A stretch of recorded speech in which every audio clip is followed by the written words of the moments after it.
യുദ്ധം അവസാനിപ്പിക്കുന്നതിനായുള്ള കരാറിലേക്കെത്താൻ പോകുന്നതായി ഇരു കക്ഷികളും പ്രഖ്യാപിക്കുകയും ഹോർമൂസ് വഴിയുള്ള കപ്പലുകളുടെ സുരക്ഷിതമായ യാത്ര ഉറപ്പാക്കുമെന്ന് ഇറാൻ പ്രഖ്യാപിക്കുകയും ചെയ്തതോടെ വിപണി ഉയർന്നു നിൽക്കുന്നു. ഇന്ന് 2 തവണയാണ് സ്വർണ്ണവില പ്രഖ്യാപനമുണ്ടായത്. രണ്ടാം വില പ്രഖ്യാപന സമയത്ത് അന്താരാഷ്ട്ര മാർക്കറ്റിൽ ഔൺസിന് $4,678 പരിധിയിലായിരുന്ന സ്വർണ്ണവില ഇപ്പോൾ $4,689 പരിധിയിൽ നേരിയ ഉയർച്ചയോടെ നിലനിൽക്കുന്നു.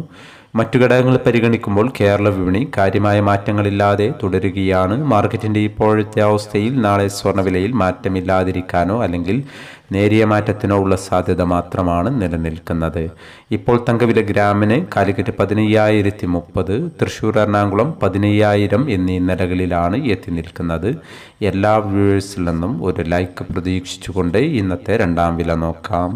ഉച്ചയ്ക്ക് ശേഷം പവന് 600 രൂപ കൂടി. ഇന്ന് 6/5/2026 പവന് 1,11,560, ഗ്രാമിന് 13,945. ഈ വീഡിയോ നിങ്ങൾക്ക് ഉപകാരപ്രദമെങ്കിൽ വീഡിയോക്ക് താഴെ ലൈക്ക് ചെയ്യാൻ മറക്കരുത്. Thank you for watching.